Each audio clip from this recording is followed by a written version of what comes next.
वंशज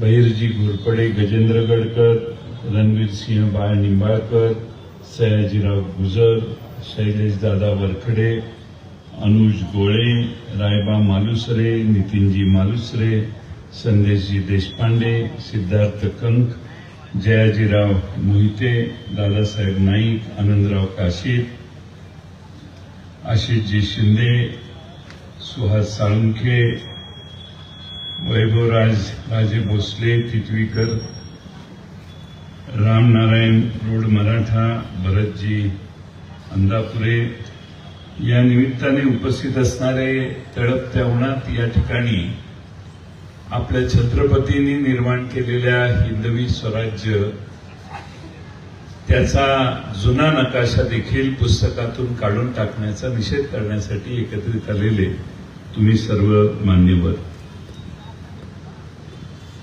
राजमाता आदरणीय कल्पना राजेंचं आपण ऐकणार आहात. नितीन चौगुलेंना आपल्या सगळ्यांच्या एकत्रित करण्यासाठी त्यांनी गेले काही दिवस अनेक कष्ट घेतले. कष्टाचं कारणच असं आहे की आपण सगळे छत्रपती शिवाजी महाराजांच्या स्फूर्तीमुळे जगतो. महाराष्ट्राची निर्मितीच मला वाटतं छत्रपतींच्या स्फुल्लिंगानं झालेली आहे. आज मात्र गेल्या 8, 10, 12 वर्षामध्ये छत्रपती शिवाजी महाराजांचा पदोपदी अपमान करण्याचं काम करण्याची संधी काही लोक सोडत नाही. मध्ये एक विकृत राज्यपाल महाराष्ट्रात आले, त्यांनी अनेक महापुरुषांचा अवमान केला. त्यांनी सांगितलं की रामदास स्वामींशिवाय छत्रपती शिवाजी महाराजांना कोण विचारेल.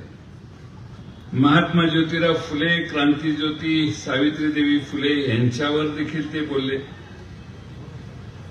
आणि त्यांना त्यानंतर पद्मभूषण पुरस्कार मिळाला. एक आमदार आहेत महाराष्ट्रात, त्यांनी छत्रपतींचा जन्म कोकणात झाला असं देखील सांगितलं. काल परवा एक बाबा महाराष्ट्रात येऊन गेला. राज्याचे प्रमुख लोक स्टेजवर आहेत आणि त्यांच्या समोर छत्रपती शिवाजी महाराजांचा अपमान केला. त्यांनी सांगितलं युद्ध करून महाराज थकले आणि रामदास स्वामींना म्हटले राज्यपाठ सांभाळा. रामदास स्वामींची आणि महाराजांची भेट झाली होती का कधी? त्याचा काही पुरावा आहे का? महाराजांच्या पराक्रमाचं क्रेडिट घेण्याचा हा छोटासा प्रयत्न आहे. आपण दुर्लक्ष करतो, पण हे डिजिटल प्रिंट तयार होत असते. 20 वर्षांनी 50 वर्षांनी तुम्ही ज्यावेळी गुगल कराल त्यावेळी हेच वर येईल की रामदास स्वामींच्याकडे महाराजांनी कारभार दिल्यानंतर, कारण महाराज थकलेले होते. मधल्या काळात एक आमदार निघाले, गोविंद पानसरेंनी, कॉम्रेड गोविंद पानसरेंनी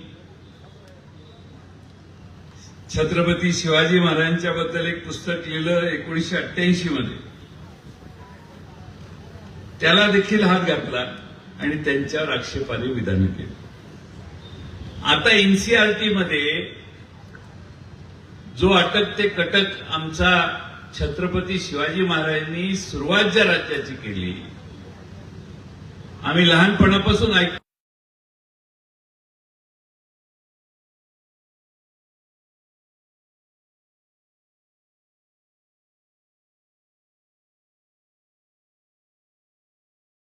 असं मानायचा नाही. त्यांनी स्वतःहून मला सांगितलं पूर्व इतिहास त्यांच्या घराण्याचा. आज राजपूतांचं राज्य त्यांनी आग्रह केला म्हणून आमचं राज्य नकाशावरचं 200 वर्षापूर्वीचं 150 वर्षापूर्वीचं कमी करण्यासाठी एनसीआरटी असं धाडस करत असेल. एनसीआरटीने कुणाला तरी परवानगी मागितली असेल की नाही एज्युकेशन डिपार्टमेंटला. एनसीआरटीच्या नावानं ओरडण्याची गरज नाही, एनसीआरटीला ओरडलंच पाहिजे. एनसीआरटीने एज्युकेशन डिपार्टमेंटला ऑफिशियली विचारलं असेल की अशी मागणी येते, आम्ही काय करू. तिकडनं आला असेल, डोंट वरी, छत्रपती शिवाजी महाराजांनी निर्माण केलेलं हिंदवी स्वराज्याचा नकाशा बदलण्याचं पाप कुणी केलं हे हुडकण्याचं काम तुम्ही आम्ही सगळ्यांनी केलं पाहिजे. एवढी साधी गोष्ट नाही. काही वर्षानं एखाद्या वेळे पुण्याच्या 1.5-2 जिल्ह्यातच सातारच्या आसपास सातारा, कोल्हापूर आणि पुण्याचा थोडा भाग, सुप्याचा वगैरे भाग, एवढंच राज्य छत्रपती शिवाजी महाराजांचं होतं. सांगायला ही लोक कमी करणार नाही. प्रयत्न थांबवण्यासाठी आज नितीन चौगुलेंनी आपल्या सगळ्यांना एकत्रित केले. पहिली निर्मितीची महाराष्ट्र निर्माणच झाला ना. राजा म्हणून छत्रपती शिवाजी महाराजांना आजही महत्व आहे. त्यांच्या जीवावर महाराष्ट्राने आणि देशाने आज छत्रपती शिवाजी महाराजांच्या या सगळ्यात एक स्वतःचं स्थान निर्माण केलेलं आहे. मी खासदार साहेबांना विनंती करेन की आपण लेखी प्रश्न विचारा. एनसीआरटी मध्ये हा नकाशा काढण्याचं काम कुणी केलं ही खरी माहिती कदाचित तुम्हाला लेखी उत्तरात येईल. आणि कुठल्याही परिस्थितीत हा प्रश्न धसाला लावायचं काम आपले खासदार विशाल पाटील संसदेच्या प्रांगणात करतील असा विश्वास मी बाळगतो. मी या ठिकाणी आपणाला सांगतो की खडा टाकायचा आणि काय होतंय बघायचं ही सध्याची स्टाईल आहे. 5-7 वर्षाची खडा टाकायचा, एखाद्याला शिवी द्यायला लावायची, किती अंगावर लोक येतात बघायची, गप्प बसायचं, माफी मागायची. तो बागेश्वर महाराज काल परवा काय बोलला? बागेश्वर महाराज म्हटले की छत्रपती शिवाजी महाराजांनी मैदानातली लढाई केली नाही, ती पुढे पेशव्यांनी केली. नाही, आधी बागेश्वर महाराज म्हटले का स्वरूपानंद महाराज म्हटले. आणि बागेश्वर महाराज काय म्हटले? बागेश्वर महाराजांनी केलं.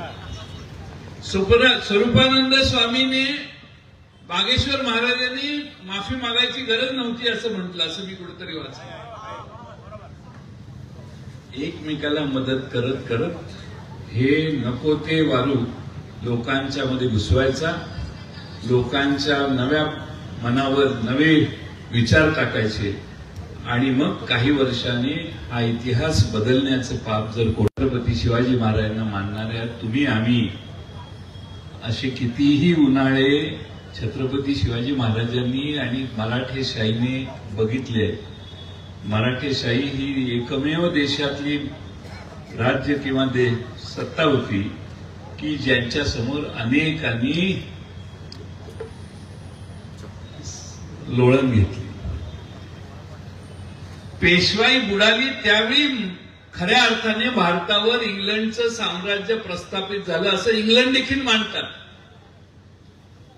दिल्लीची बादशाही बुडाली म्हणून नाही, पुण्याची पेशवाई बुडाल्यावर त्यांना हायसं वाटायला लागलं. आणि म्हणून या ठिकाणी जे अनेक वंशज इथं बोलवलेले आहेत ते एकट्या मराठा समाजाचे नाहीत.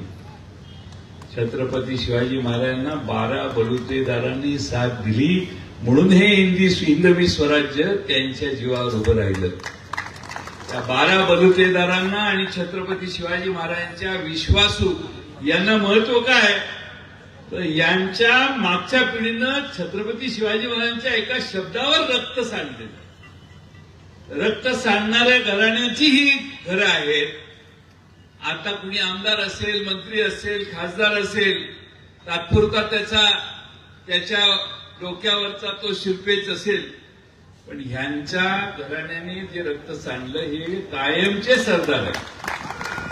आणि म्हणून त्यांनी आमच्या या लढाईत येऊन या लढाईला नितीन चौगुले प्रकृती फारशी चांगली नसताना त्या इथं आल्या आणि त्यांनी देखील या चळवळीला, या संघर्षाच्या याला आशीर्वाद देण्यासाठी उपस्थिती दाखवली. हे फार मोठं तुमचं यश आहे नितीन राजे, असं म्हटलं तर वावगं.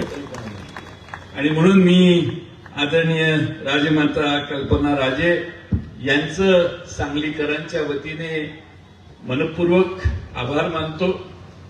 या नकाशा बदलण्याच्या कृतीला सगळा महाराष्ट्र आणि सगळा मराठी माणूस विरोध करेल असा विश्वास बाळगतो आणि मला इथं बोलवलं संयोजकांनी, त्याबद्दल मी मनपूर्वक आभार मानतो आणि माझे 2 शब्द पूर्ण करतो.